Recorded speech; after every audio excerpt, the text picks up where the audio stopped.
Welcome back sa ating YouTube channel, mga kalasa. Ngayong gabi, dahil it's late night na, gagawa tayo ng yung tipong, syempre, magre-relax ka. Tapos, syempre, dapat kapag magkakape ka, medyo masarap yung pambara, di ba? Dahil nandito lang tayo sa bahay, gagawa tayong special. Sisimplihan lang natin. Yung gumawa nito is famous chef, which is Gordon Ramsay. Ayan. Pero, ihibay natin, ito twist natin, guys. Gordon Ramsay. Ayan, guys. Yung ginawa niya before, I think, Crab Benedict. Siyempre, medyo expensive yun eh. Diba? Dito lang tayo sa bahay. Meron din Egg Benedict, kung alam niyan. Lalo na sa mga culinary. Yan, ginagawa nila yan. Mga basic. Tayo gagawa naman tayo, guys. Alam nyo, simple lang. Pande Benedict. Bakit Pande Benedict? Ang gagamitin natin na bread is instead na muffin, or I don't know, alam ko, muffin yun eh. Ang gagamitin natin is pandesal. Tapos, gagawa tayo ng egg. Tapos, siyempre, Hollandaise sauce, pare, gagawa tayo. So, ito pang hinintay natin. Tirayan natin, batra, manay, batra.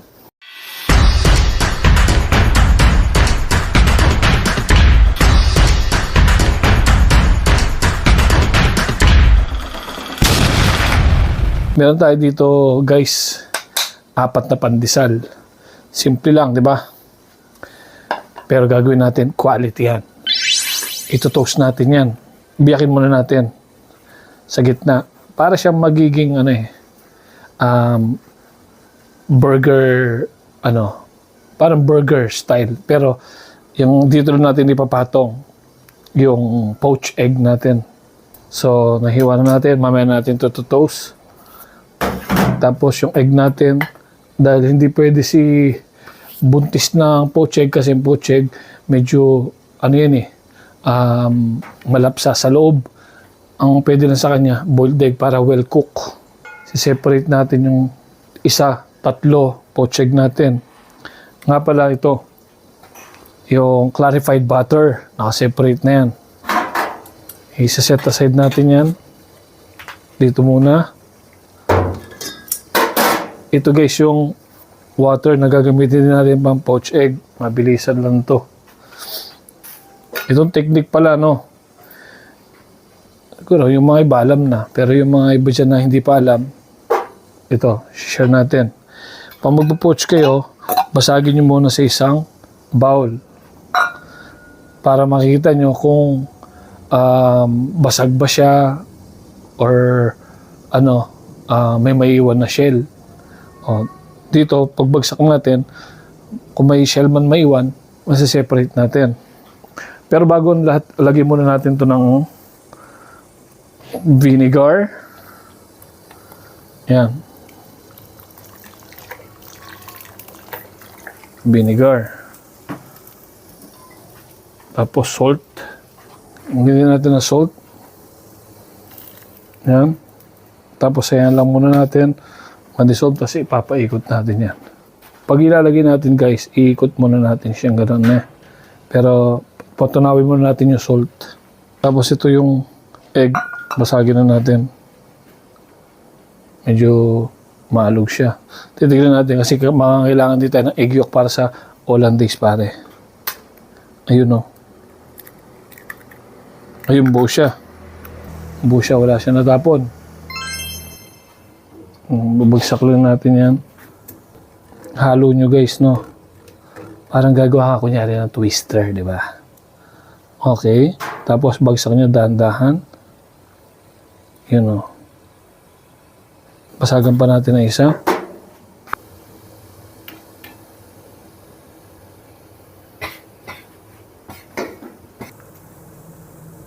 Ayan, medyo pangit siya. Pero goods na yan. Pambahay lang naman, di ba? Goods na to. Patigtigin muna natin dito. Yan, pare, Pwede na yan. So, tirayan natin tinapay. Ito guys, medyo mainit na yung kawali natin. Ay, yung ano, mainit na yung pan natin. Toast lang natin na ganyan. Ihuli natin yung kaitisay. Yan, ganyan lang. Bilis lang yan. So, kasarap nito.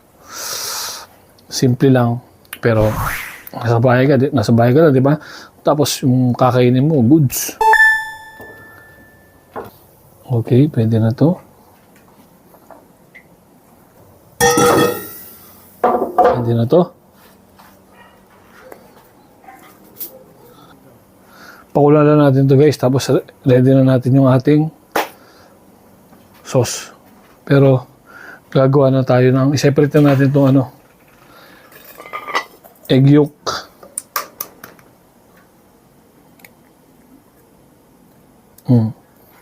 Ganyan to guys ha.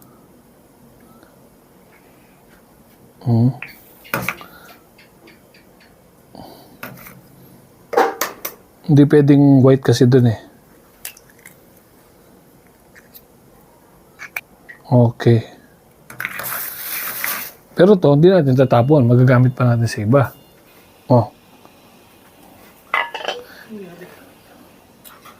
Ito guys, ibit lang natin.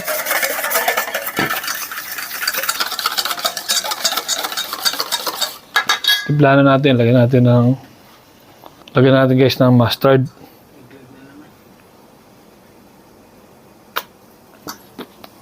Simple lang. Tapos lagyan natin ng pang spicy. Sriracha or Tabasco pwede. Konti lang. Okay. Lagyan natin ng salt pare.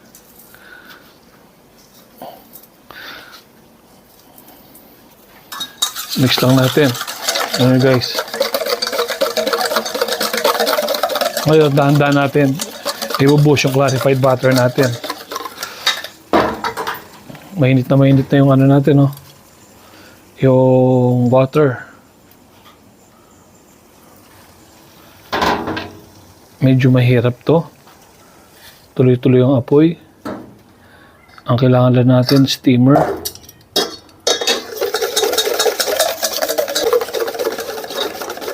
Gamit tayo ng ladle, guys. Konti lang muna. Dapat dahan-dahan yan eh.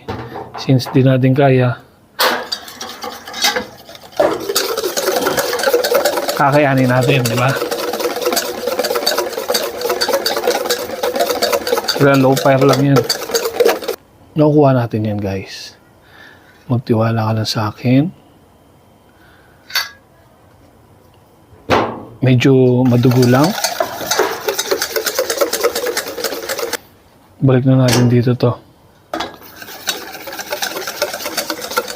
Delikado to guys. Minsan nag-i-split to eh. Kaya kailangan alam yung tansyahin yung heat sa ilalim.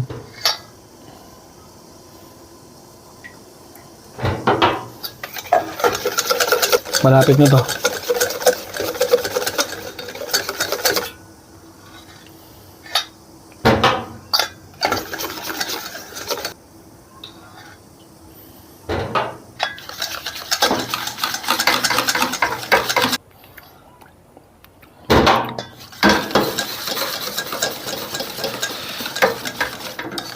Ito guys yung technique ha. Tingnan nyo no. Lagyan natin ng konting water. Yan o. Pa. Konti pa.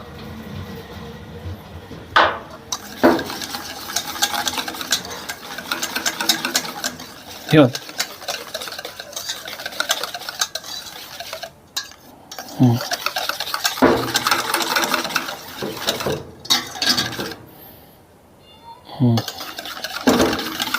Sauce kasarap nito.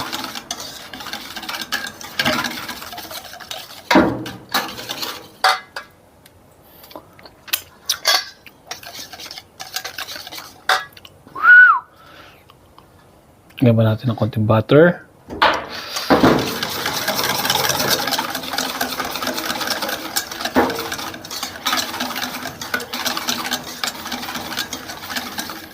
yung lasa niya, sakto yung salt na nilagay natin. Kasi, pipigaan pa natin ng lemon. Lagyan natin ng sauce. Para tapos bigyan natin guys ng lemon.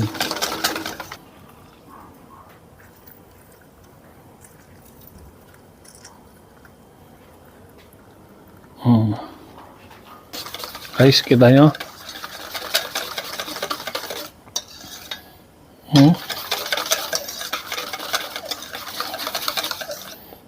Good, so plato na tayo guys.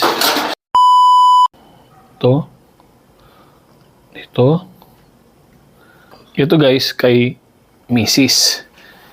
Hiwala natin siya ng egg. Magiging dalawang sandwich ay yung niya, yung foods niya ngayon. Ayan, paharap para goods kasi pag lulubog lang yan, pwede rin. Ayan, dalawa. Para lagyan na natin ng Hollandaise. Ayan yun. Ayan ganda. Kasarap. Sarap yan, pare. Sarap yan. Dito. Ba? Siyempre, pinch natin ng paprika yan, pare.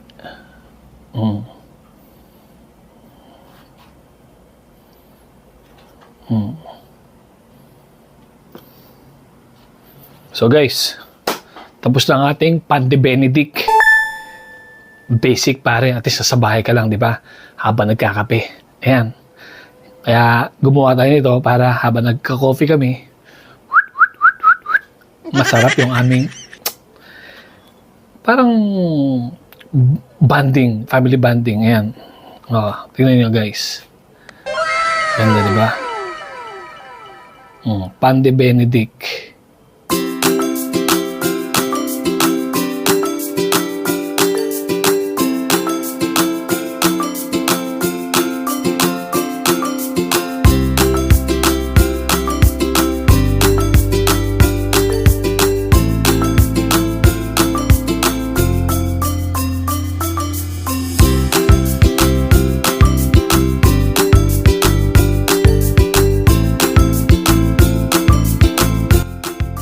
O guys, hanggang sa muli mga kalasa. Peace!